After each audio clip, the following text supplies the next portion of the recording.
Assalamualaikum warahmatullahi wabarakatuh. Hai, perkenalkan nama saya Ratna Arika Sari Putranto, absen 26 dari kelas 11 MIPA 1. Saya di sini akan mempresentasikan materi sistem ekskresi. Sebelum memasuki materi sistem ekskresi, kita akan membahas sistem pengeluaran dalam tubuh. Sistem pengeluaran dalam tubuh terbagi menjadi 3. Yang pertama, sistem ekskresi.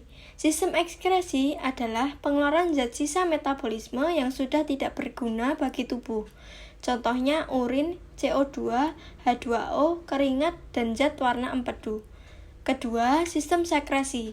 Sistem sekresi adalah pengeluaran zat yang masih berguna bagi tubuh.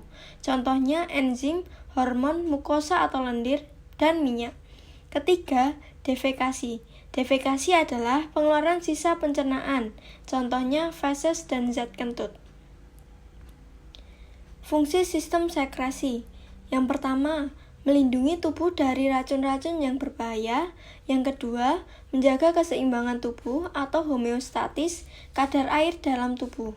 Yang ketiga, mengeluarkan zat metabolik yang sudah tidak digunakan oleh tubuh. Yang keempat, menjaga suhu tubuh dan keseimbangan asam basa.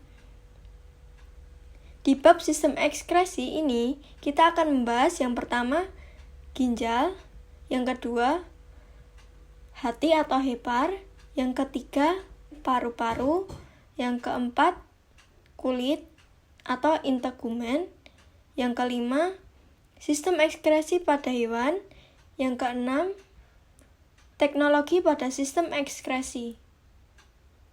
Kita akan memasuki bab pertama, yaitu ginjal. Ginjal merupakan organ berbentuk seperti kacang yang terletak di kedua sisi kolumna vertebralis. Ginjal kanan lebih rendah dari ginjal kiri karena adanya hati di bagian kanan. A. Fungsi ginjal.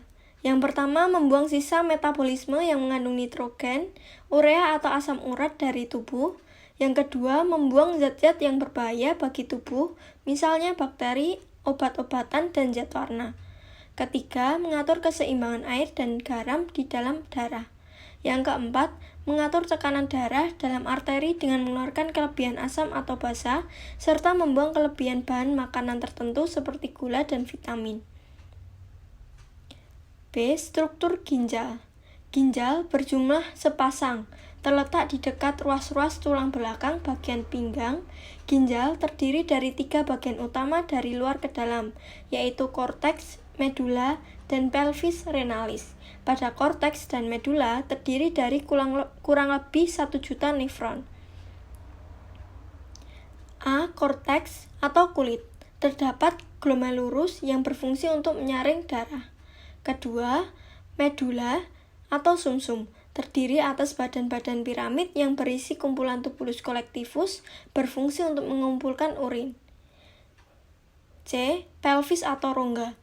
Berfungsi menyalurkan urin ke ureter. D. Ureter berfungsi untuk menyalurkan urin ke kandung kemih. E. Vesika urinaria atau kandung kemih berfungsi untuk menampung urin sementara. F. Uretra berfungsi sebagai saluran pengeluaran urin. Jalannya urin dimulai dari ginjal, lalu ke ureter, lalu vesika urinari, kemudian terakhir ke uretra. C. Struktur nefron. Nefron merupakan unit terkecil pada ginjal dan terletak di sepanjang bagian korteks hingga medula. Macam-macam nefron ada 2, yaitu nefron korteks. Semua bagian di korteks. Kemudian nefron juxtamedula, lengkung Henle hingga medula. A. Badan Malpighi. Terbagi menjadi kapsula Bowman, bagian yang berbentuk mangkuk atau piala dan berfungsi membungkus glomerulus. Glomerulus, untaian pembuluh kapiler yang mengandung sel-sel podosit untuk filtrasi dan dindingnya yang bertautan dengan dinding kapsula Bowman. B. Tubulus renalis. Tubulus contortus proximal, lengkung Henle, ascendens menanjak, dan descendens menurun. Tubulus contortus distal, tubulus collectivus. C. Arteriola afferent yang berfungsi membawa darah kotor. D. Arteriola efferent berfungsi membawa darah bersih. D. Proses pembentukan urin. Yang pertama, proses filtrasi terjadi di glomerulus. Zat yang diproses, penyaringan zat-zat sisa dalam darah, hasilnya urin primer atau filtrat glomerulus. Kedua, proses reabsorpsi terjadi di tubulus contortus proximal. Zat yang diproses, penyerapan kembali zat-zat yang masih berguna, hasilnya urin sekunder atau filtrat tubulus. Ketiga, proses augmentasi terjadi di tubulus contortus distal. Zat yang diproses, penambahan zat sisa yang tidak dipergunakan lagi oleh tubuh, hasilnya urin sesungguhnya. Faktor yang mempengaruhi urin. Yang pertama, zat-zat diuretik. Misalnya kopi, teh, alkohol dapat menghambat reabsorpsi air. Yang kedua, suhu. Saat suhu lingkungan rendah, maka akan banyak mengeluarkan urin. Yang ketiga, jumlah air yang diminum. Semakin banyak air yang diminum, maka akan mengeluarkan banyak urin. Yang keempat, hormon ADH. Jika ADH banyak, penyerapan air oleh dinding tubulus akan meningkat, sehingga urin yang terbentuk sedikit dan sebaliknya. Yang kelima, hormon insulin. Apabila insulin dalam darah tidak cukup menyebabkan glukosa tidak pecah dan tidak bisa digunakan. Akibatnya, lemak mulai dipecah dan mengakibatkan penumpukan bahan kimia disebut keton. Keton yang menumpuk dalam darah dan urin sangat berbahaya karena mampu memicu kondisi ketoasidosis pada penderita diabetes. Apa itu ketoasidosis? Yaitu komplikasi diabetes mellitus yang diakibatkan tingginya kadar keton dalam tubuh. Yang keenam, emosi. Gangguan psikologis stres yang berpengaruh terhadap kontraksi dan tekanan pada katup kantung kemih. Ini akan mendorong orang untuk buang air kecil lebih sering. Uji urin pada ginjal. Pertama, glukosa. Uji urin menggunakan Benedict dan menghasilkan warna merah bata, maka urin tersebut mengandung glukosa. Ketika glukosa terdapat dalam urin, maka bagian ginjal yang rusak adalah tubulus contortus proximal dan penyakit yang kemungkinan diderita adalah diabetes mellitus. Kedua, protein. Uji urin menggunakan bioret dan menghasilkan warna ungu, maka urin tersebut mengandung protein. Ketika protein terdapat dalam urin, maka bagian ginjal yang rusak adalah glomerulus, dan penyakit yang kemungkinan diderita adalah albuminuria. Kelainan dan penyakit pada ginjal. Yang pertama, nefritis, yaitu peradangan pada nefron karena bakteri Streptococcus. Kedua, albuminuria, yaitu urin mengandung protein karena gangguan proses filtrasi pada glomerulus. Ketiga, diabetes mellitus, kekurangan hormon insulin dan urin mengandung glukosa sehingga volume urin meningkat. Keempat, diabetes insipidus, yaitu kekurangan hormon ADH sehingga volume urin meningkat. Kelima, uremia, yaitu masuknya urin ke dalam darah. Keenam, batu ginjal, yaitu tersumbatnya saluran urin oleh zat kapur. Yang ketujuh, hemaluria, yaitu urin mengandung darah karena gesekan atau luka pada saluran urin. Yang kedelapan, poliuria, yaitu urin yang dikeluarkan oleh tubuh sangat banyak dan encer karena kemampuan nefron untuk mengadakan reabsorpsi sangat rendah atau gagal. Yang kesembilan, oligouria, yaitu urin yang dihasilkan sangat sedikit karena kerusakan ginjal secara total. Kedua, hati atau hepar.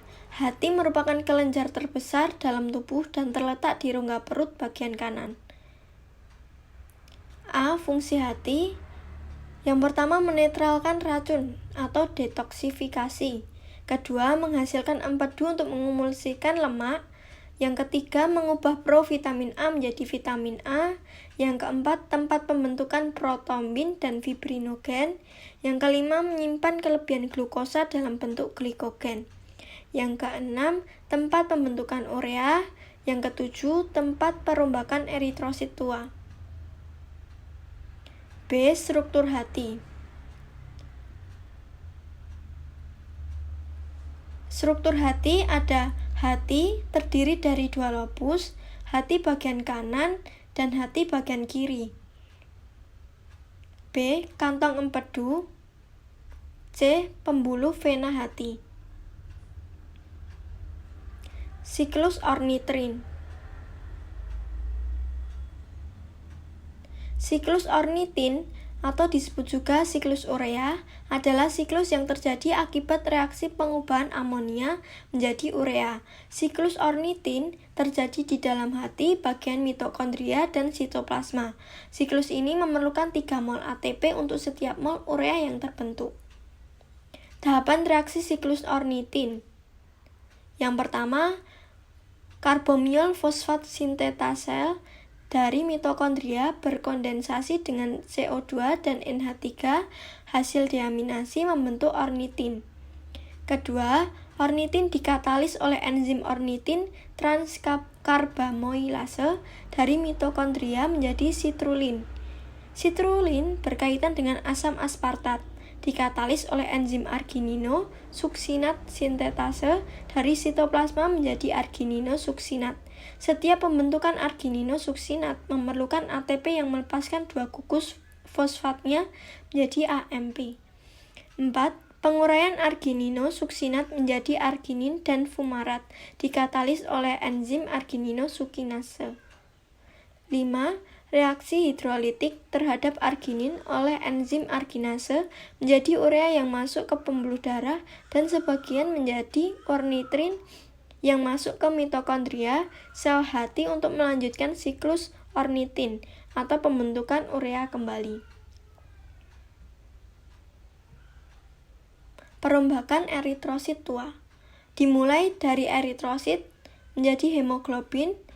Hemoglobin terbagi menjadi 3, heme atau hemin, Fe dan globin.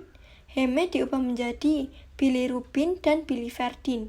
Bilirubin dioksidasi menjadi urobilin dan berfungsi mewarnai feses dan urin. Sedangkan biliverdin menjadi zat warna empedu, kemudian disalurkan ke kantong empedu.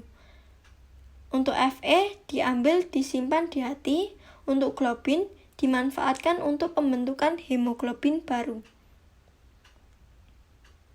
Kelainan dan penyakit pada hati. Yang pertama, penyakit kuning, yaitu tersumbatnya saluran empedu oleh kolesterol atau lemak. Kedua, hepatitis, yaitu infeksi virus hepatitis pada hati. Yang ketiga, hepatitis C, yaitu peradangan pada hati akibat infeksi virus hepatitis C. Hepatitis C dapat menyebabkan penyakit hati kronis, gagal hati, hingga kanker hati. 4. Sirosis, yaitu kondisi rusaknya organ hati akibat terbentuknya jaringan parut. Jaringan parut ini terbentuk akibat penyakit liver yang berkepanjangan, misalnya karena infeksi virus hepatitis atau kecanduan alkohol.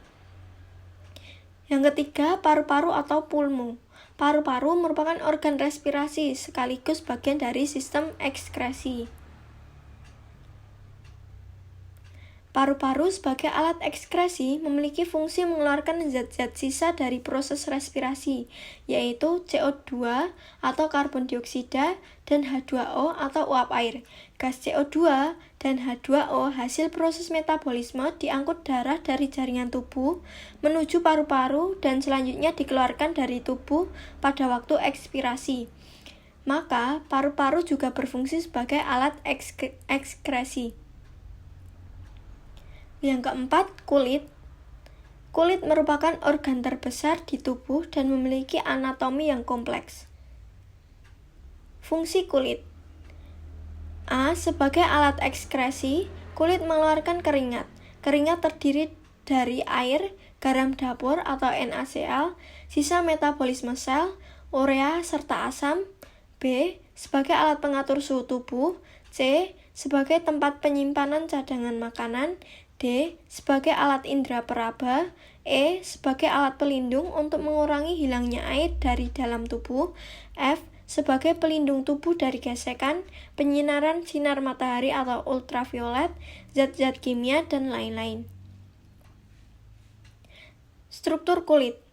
Yang pertama ada lapisan epidermis atau kulit ari. Epidermis terdiri dari beberapa lapisan atau stratum, yaitu A. Stratum corneum atau lapisan tanduk, yaitu lapisan yang tersusun dari sel-sel mati yang selalu mengelupas. B. Stratum lucidum, yaitu lapisan yang berwarna bening dan berfungsi untuk melindungi dari gesekan. C. Stratum granulosum, yaitu lapisan kulit yang mengandung pigmen melanin yang berfungsi memberi warna.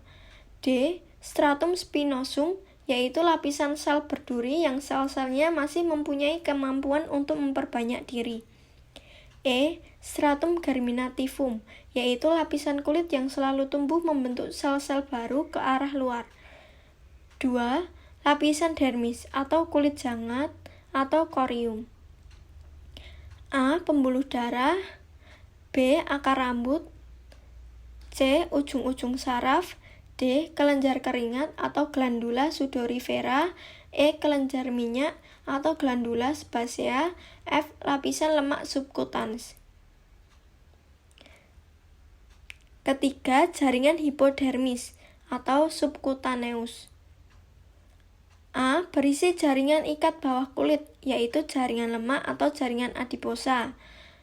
Fungsi jaringan lemak yang pertama sebagai cadangan makanan, yang kedua menjaga suhu tubuh, yang ketiga sebagai bantalan atau pelindung. Mekanisme pengeluaran keringat. Proses pengeluaran keringat dipengaruhi oleh hipotalamus yang menghasilkan enzim bradikinin. Enzim bradikinin mempengaruhi kerja kelenjar keringat untuk mengeluarkan keringat. Selain dipengaruhi hipotalamus, kerja kelenjar keringat juga dipengaruhi oleh perubahan suhu lingkungan dan pembuluh darah. Ketika suhu tubuh naik, suhu darah akan meningkat dan merangsang kelenjar hipotalamus menyekresikan hormon. Hormon yang disekresikan ini masuk ke darah dan merangsang pembuluh darah untuk melebar sehingga kecepatan aliran darah menurun dan kelenjar keringat memproduksi keringat. Dengan demikian, suhu tubuh akan menurun. Faktor yang mempengaruhi pengeluaran keringat. A. Suhu. Semakin panas suhu lingkungan, maka semakin banyak keringat yang dikeluarkan. B. Aktivitas tubuh. Semakin banyak pekerjaan yang dilakukan oleh otot, maka semakin banyak keringat yang dikeluarkan. C. Emosi. Kondisi emosi sangat mempengaruhi pengeluaran keringat. D. Hipotalamus. Mengontrol pengeluaran keringat dengan deteksi suhu tubuh dan memberikan perintah pada kapiler di kulit. Kelainan atau penyakit pada kulit. Yang pertama jerawat, yaitu tersumbatnya kelenjar minyak oleh kotoran. Yang kedua eksim atau dermatitis, yaitu penyakit kulit yang ditandai dengan kulit mengering, kemerahan, dan bersisik. Yang ketiga kudis atau skabies, yaitu penyakit kulit yang disebabkan oleh infeksi caplak atau Sarcoptes scabiei. Yang keempat bisul, yaitu infeksi bakteri Staphylococcus yang menyebabkan benjolan. Yang kelima psoriasis, yaitu bercak kulit merah bersisik akibat stres, trauma, dan asupan kalsium yang rendah. Yang keenam panu, kurap, dan kutu air. Yang ketujuh herpes, yaitu penyakit yang ditandai dengan munculnya lepuhan pada kulit yang berwarna kemerahan dan berisi cairan dan disebabkan virus herpes simplex tipe 1 dan 2. Kelima, sistem ekskresi pada hewan. 1. Sistem ekskresi pada cacing tanah. Alat ekskresi pada cacing tanah adalah sepasang metanefridium berbentuk tabung yang terdapat di setiap segmen tubuhnya. Setiap metanefridium terdiri dari corong bersilia yang disebut nefrostom, saluran atau pipa yang berkelok-kelok atau disebut tubulus nefrik, kandung kemih dan berair dengan lubang pengeluaran yang disebut nefridiofor. Getaran silia pada nefrostom menyebabkan cairan tubuh masuk ke dalam metanefridium. Pada saat cairan melalui metanefridium, zat-zat yang berguna diserap darah dan zat sisa seperti air, senyawa nitrogen, dan garam-garam yang tidak diperlukan oleh tubuh ditampung dalam kandung kemih. Zat sisa tersebut kemudian dikeluarkan melalui nefridiofor. Kedua, sistem ekskresi pada belalang.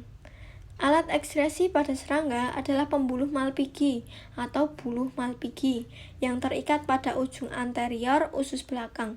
Zat-zat metabolisme diserap oleh pembuluh Malpighi dan membentuk kristal asam urat yang dikeluarkan bersama feses. Sebagian zat sisa yang mengandung nitrogen dimanfaatkan untuk membentuk kitin pada eksoskeleton dan dapat juga diekskresikan sewaktu pengelupasan kulit atau molting. Ketiga, sistem ekskresi pada cacing pipi. Organ ekskresi pada cacing pipi adalah protonephridium. Protonephridium ini berupa kumpulan jaringan mirip pipa yang bercabang-cabang. Jaringan mirip pipa tersebut dinamakan nephridiophore. Ujung dari nephridiophore disebut sel api atau flame cell. Disebut sel api karena dia memiliki silia sebagai alat bantu pergerakan yang bergerak layaknya api. Proses ekskresi pada cacing pipi diawali dengan gerakan silia yang mengakibatkan cairan tubuh seperti air, ion Na, K, N, dan urea masuk melalui celah sel api. Cairan tubuh tersebut kemudian disaring di sel api, kemudian masuk ke dalam tubulus, tempat sel api melekat.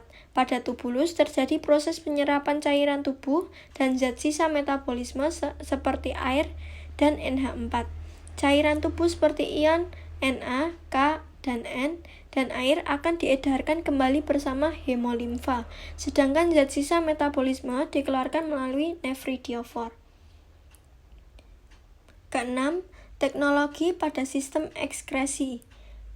Yang pertama, hemodialisis atau pencucian darah, yaitu proses penyaringan sisa-sisa metabolisme dari darah menggunakan mesin dialisis darah. Yang kedua, transplantasi ginjal, yaitu suatu metode di mana memanfaatkan satu ginjal yang masih sehat atau berfungsi dengan baik dari sang pendonor melalui prosedur pembedahan kepada seorang resipien yang ginjalnya sudah dalam keadaan kronis. Ketiga, radioterapi, yaitu sebuah teknik terapi bagi para penderita kanker yang cukup populer. Yang keempat, tes spek hepatitis, yaitu teknologi untuk mendeteksi hepatitis. Terima kasih. Sekian presentasi dari saya. Bila ada salah kata, mohon maaf. Wassalamualaikum warahmatullahi wabarakatuh.